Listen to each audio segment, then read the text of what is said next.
não parar, não precipitar e não retroceder. Então dizer para esse cara, sabe quando nós vamos parar? Nunca. Nunca na sua porca vida. Né?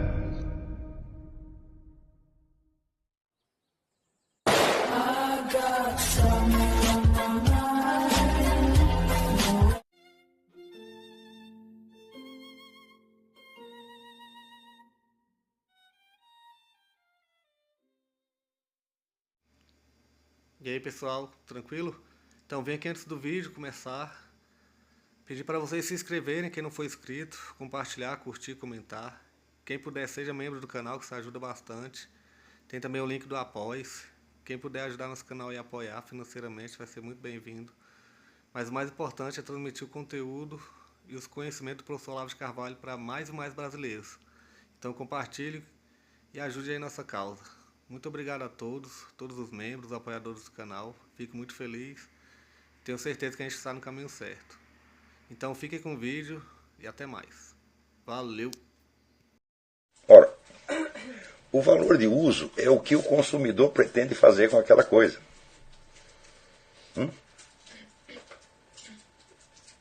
Como é que este valor pode ser determinado pelo trabalho, pela quantidade de horas de trabalho que a coisa deu para ser produzida? É um non sequitur imenso entre uma coisa e outra, tem um abismo. Tá certo? Então, você tem aí três coisas. Tem a inversão de percepção. Né? Ele está tentando descrever de onde vem o valor, e justamente aí ele chega à conclusão inversa da que ele estava propondo.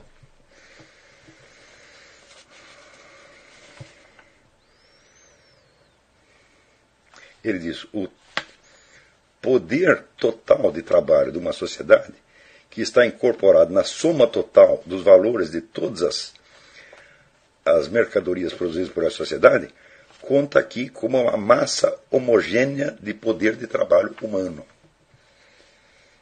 Né? Ele, ora, essa massa homogênea, o que é essa massa homogênea do poder de trabalho humano? Pode determinar o valor de uma mercadoria. Quando, na verdade, toda esta massa de trabalho só foi feita em vista de um valor. Quer dizer, se não houvesse o valor, a possibilidade do consumo, nada disso existiria.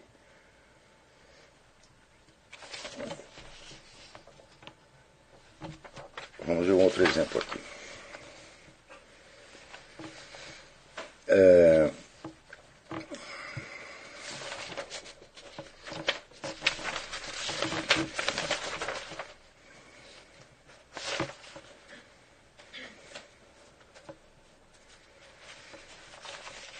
Daí ele vai falar do fetichismo da mercadoria, o que ele chama de fetichismo da mercadoria.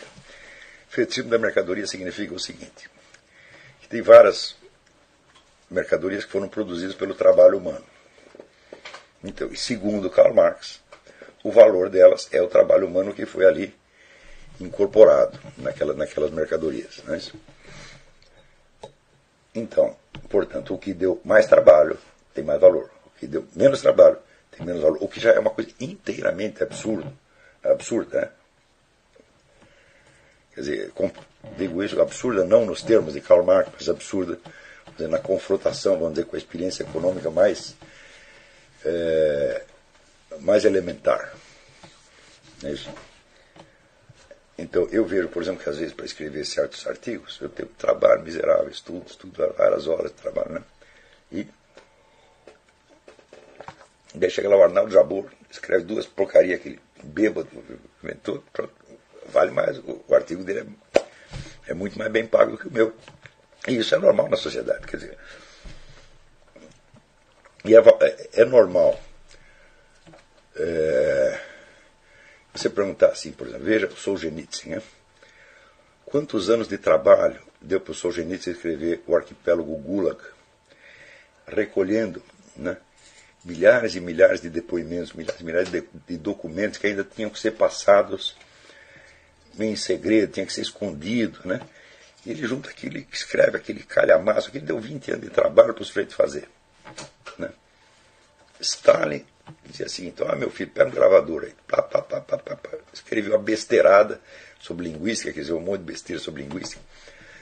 Pronto, aquilo vendia, né? Que nem pão quente. Né? Quantos exemplares vendeu o arquipélago Gulag na União Soviética? Nada. Tá certo? Então, se não viesse para o Ocidente, ele nunca teria ganho um tostão com esse livro. Né? Agora, se você pegar a ideia da massa total de trabalho, né, você esquece o seguinte: essa massa total de trabalho, ela não é um todo que possa ser somado, porque existem elementos que são antagônicos. Por exemplo, a propaganda que um fabricante faz para desacreditar o produto do outro. Como é que você vai botar isso na massa de trabalho? De uma coisa anula a outra. Né? Por exemplo, aqui você lança um produto e outro sujeito lança um outro produto, melhor ou diferente, para tomar o lugar do meu no mercado. Como é que eu posso somar essas duas coisas e dizer que elas estão, como é que se diz? Como se fossem coisas homogêneas, quando na verdade são antagônicas, né?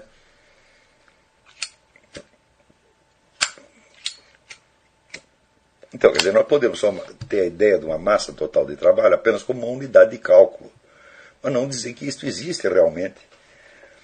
E muito menos dizer que isto determina o valor de uso. Se isso determina o valor de troca, falo, bom, podemos pensar um pouco, mas também não é assim. Mas o valor de uso, opa, parece que ele trocou as bolas, né? Ele inverteu. Mas com o fetichismo da mercadoria, ele quer dizer o seguinte: cada mercadoria é uma certa quantidade de trabalho que está ali incorporada. Isso aqui é uma quantidade de trabalho, isso aqui é uma quantidade de trabalho. Isso aqui é o livro do próprio Karl Marx. Né?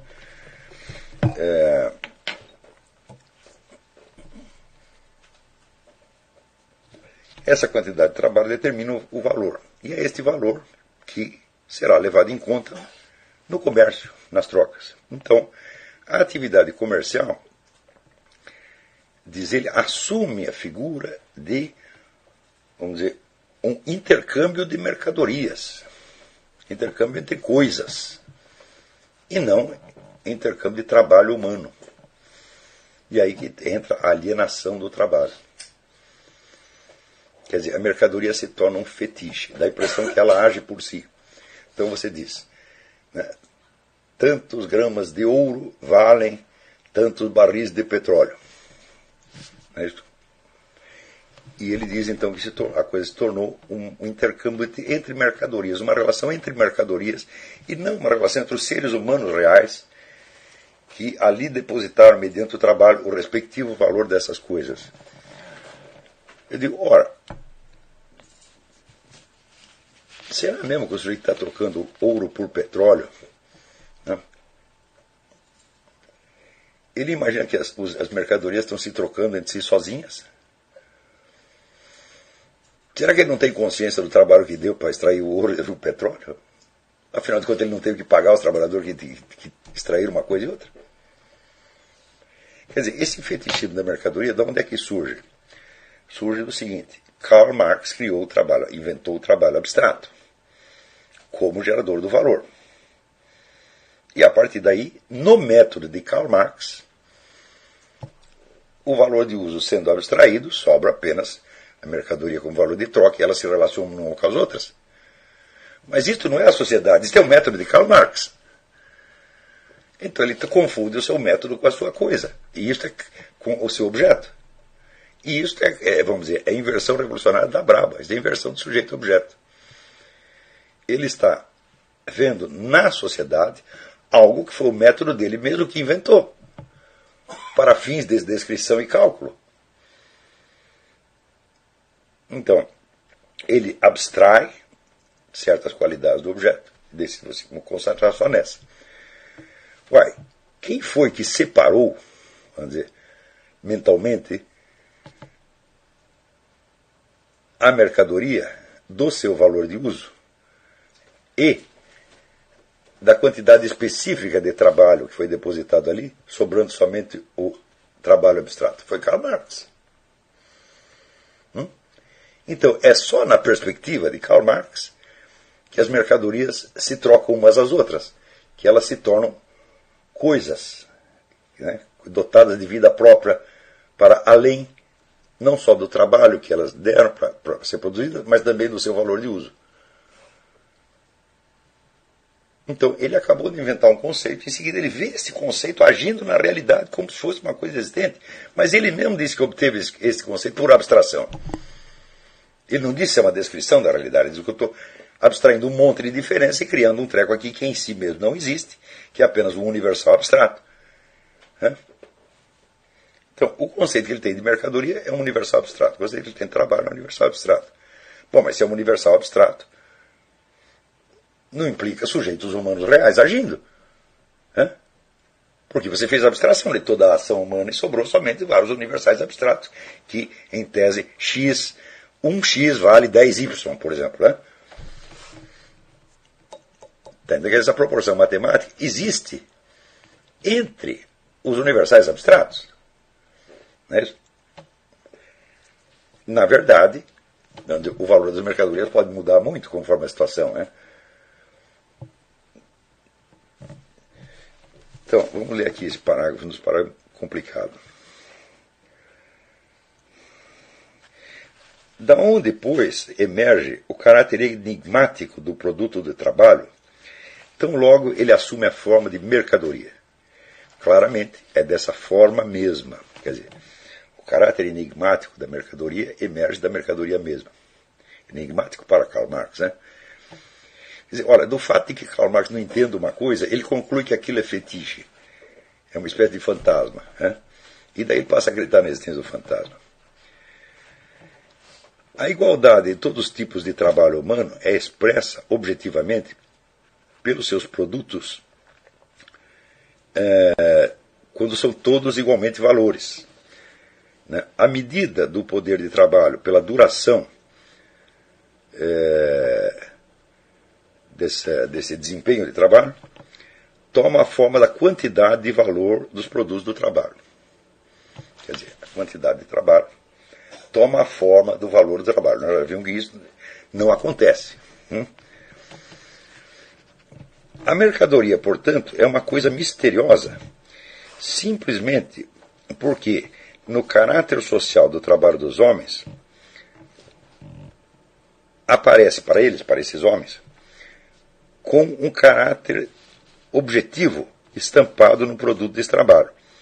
Porque a relação dos produtores para a soma total do seu próprio trabalho é apresentada a eles como uma relação social que existe não entre eles, mas entre os produtos do seu trabalho. Eu acho que nunca houve um trabalhador, ou um empresário, um industrial, ou um comerciante que imaginasse, por um segundo só, que os produtos estão se trocando uns aos outros por si mesmos, independentemente do trabalho que foi colocado neles. Você precisa ser imbecil para pensar uma coisa dessa, quer dizer, mas no caso o único imbecil é o próprio Karl Marx.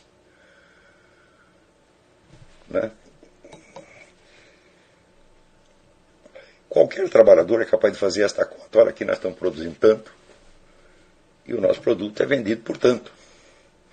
Então, por isso aí, justamente por essa relação entre o trabalho e o valor, que se cristaliza num negócio chamado preço, tá certo? O trabalhador é capaz de ver se a remuneração dele está sendo boa ou má. Se você está trabalhando aqui, nós estamos produzindo parafuso. Quantos parafusos o homem vendeu no mês passado? Nenhum. E ainda assim ele nos pagou um salário de fome. Quer dizer, o salário de fome que nós recebemos está dando prejuízo para ele. Então o trabalhador sabe que nessa hora ele não vai exigir um salário maior, porque senão ele vai afundar a fábrica. Todo mundo sabe disso. Então como é possível que a soma total do seu trabalho seja apresentada aos homens como uma relação social, não entre eles, porém entre os produtos?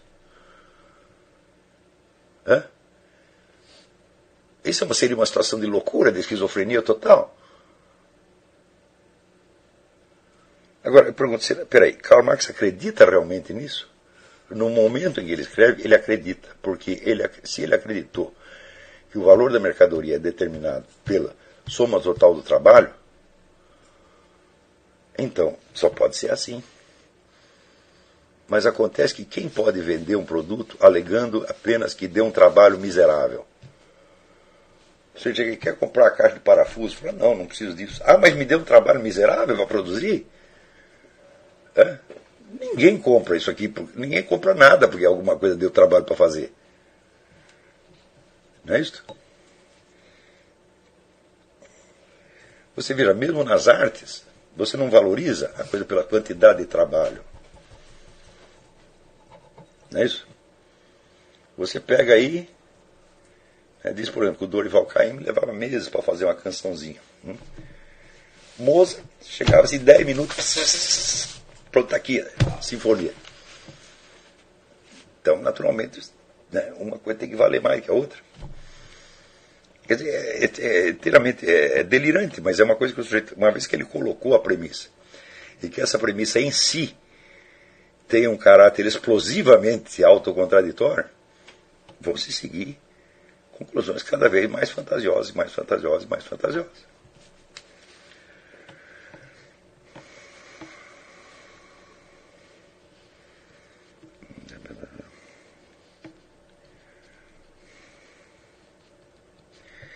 Existe uma relação social definida entre homens, a qual assume aos olhos deles a fantástica forma de uma relação entre coisas. Pera. Você expressa essa relação econômica como uma relação entre coisas para fins de cálculo estatístico, por exemplo. Não é isso? Então você vê, por exemplo, que a descida do preço de uma mercadoria determina o aumento do preço da outra. Não é isso? Você vê que, sem contar as mudanças na própria unidade de medida, que é, vamos dizer, a moeda. A mudança da moeda determina a mudança no preço das mercadorias. Então você usa isso para fazer um cálculo. Espera aí. Mas a realidade da vida econômica não é o cálculo que está no papel. É a produção de coisas reais, tá certo? Trocadas por outras coisas que também foram produzidas por homens reais. Não há quem ignore isso. Nem o capitalista pode ignorar isso, porque ele sabe que as coisas não se produzem por si mesmas. Não é isso? E muito menos o trabalhador que está lá pegando o pesado. Não é isso? Você imagina se o sujeito pode, sei lá, eu trabalho na fábrica, né, Chevrolet, daí vou comprar um Chevrolet e esqueço que fui eu mesmo que o fabriquei. É uma coisa assim de mentecapto. Né? Qualquer pessoa, quer dizer, dotada do mínimo de razão e sensibilidade,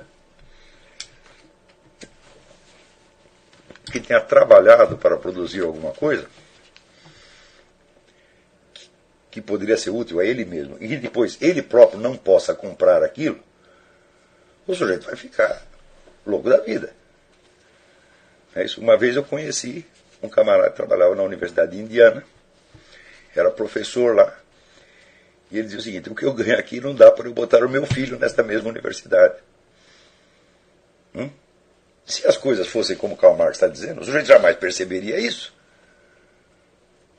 Agora, como é possível uma pessoa não perceber isso?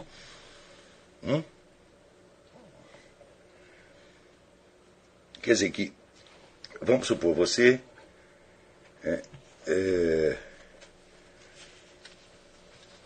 cria vacas. Você tem um trabalho miserável para você alimentar as vacas, né? Cuidar da saúde delas, etc, etc. E o que você ganha com isso não basta para comprar uma vaca? Se acontecer isso, é porque você está completamente falido. E é impossível que você não perceba isto. Quer dizer, essa relação direta entre mercadorias, ela só existe para fins de cálculo, não como realidade das relações sociais. Então, aqui, novamente, Karl Marx está tomando o método pela coisa. Como ele está usando um método hipoteticamente matematizável para fazer esses cálculos, da troca de mercadorias, ele acredita que o que está acontecendo, né, na realidade da vida econômica, é o que está acontecendo no papel. Ou seja, ele está confundindo o fato com a sua medição, ou seja, o fato com o método científico usado. Isso aí já não é mais paralaxe cognitiva. Os homens da paralaxe cognitiva não cometiam erros tão primários. Isso aqui já é a mentalidade revolucionária em ação. Então, quando mais tarde nós vamos estudar esse livro com mais... Não digo que vamos ler ele inteiro no curso, não vai dar tempo para fazer, mas vamos ler outros pedaços. E vocês vão verificar com praticamente cada página, ou sejamos bondosos, de 2 em 2 páginas, você tem algum raciocínio desse tipo. Então, quer dizer que a mente do sujeito está completamente invertida. E justamente porque ele está completamente invertida, esta descrição que ele está fazendo de um fetichismo inexistente se torna ela própria um fetiche. Quer dizer, esta visão marxista da economia, ela é um fetiche criado por essas inversões lógicas de Karl Marx. Em tal quantidade que você fica desorientado. Ou seja, o verdadeiro exame, vamos dizer, do Capital. Se fôssemos fazer, eu peguei aqui 4 páginas do Capital, hein? Do capítulo sobre as mercadorias,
Chegamos a mais um final de uma aula, de um vídeo.